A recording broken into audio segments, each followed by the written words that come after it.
Këtu është qëndrueshmëria e shenjtorëve. Këtu janë ata që zbatojnë urdhërimet e Perëndis dhe besimin e Jezusit. Zbulesa 14, vargu 12.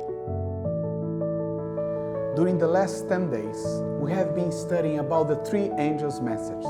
And they have one prime purpose, one singular focus, to prepare a people for the coming of Jesus Christ.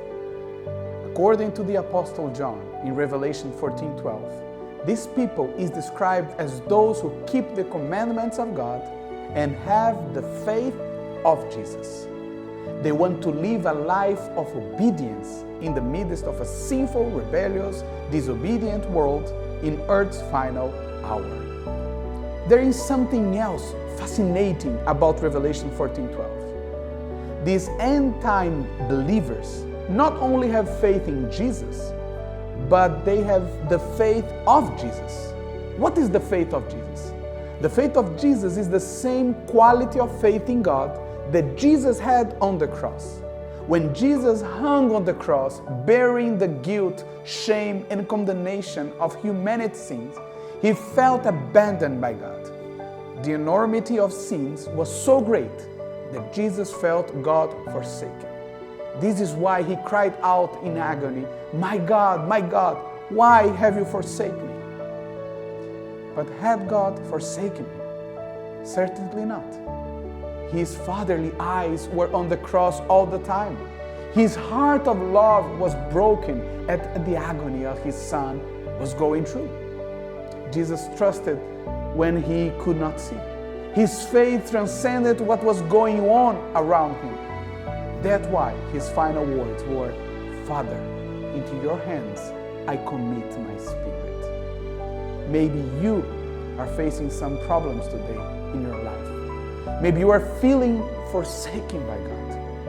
Just before Jesus returns, according to Revelation's prophecies, God's people will once again need to trust when everything around them appears to be against them. What is it that will take them through this trying time? It is the faith of Jesus. How do we develop this faith of Jesus?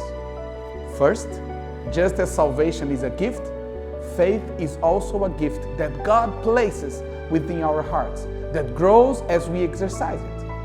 When we experience difficult circumstances and desperately cling to God's promises, our faith grows. When we saturate our minds with the words of God, when we read the Bible, our faith grows. When we acknowledge our lack of faith and earnestly pray for God to increase our faith grows. Today is our last day for the 10 days of prayer. However, should not be your last day of prayer. And in our prayer time today, let us ask God to give us endurance as we face the trials of life. Let us pray that He will give us the strength to be obedient to His will in every area of our lives. And let us petition heaven to grant us an increase of faith so the faith of Jesus fills our lives and prepare us for earth's final crisis. And I hope that very soon we'll live with Jesus through all eternity. Zot, ne kemi pritur për një kohë të gjatë për kthimin tënd. Ne gjithashtu e dim se koha jote nuk ndalon kurrë dhe se ti e di se çfarë është më e mira për ne.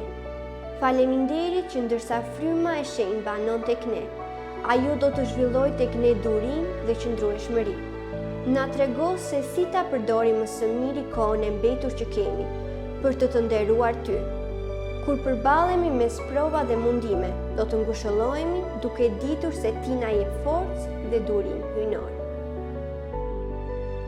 Tani është koha për t'u lutur.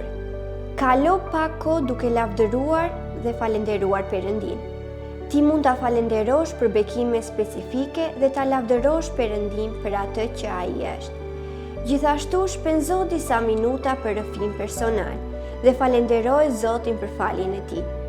Kërkoj Zotit që të japë mençuri për sfidat dhe vendimet e tua aktuale. Lutu për nevojat e kishës tënde lokale dhe të kishës botërore.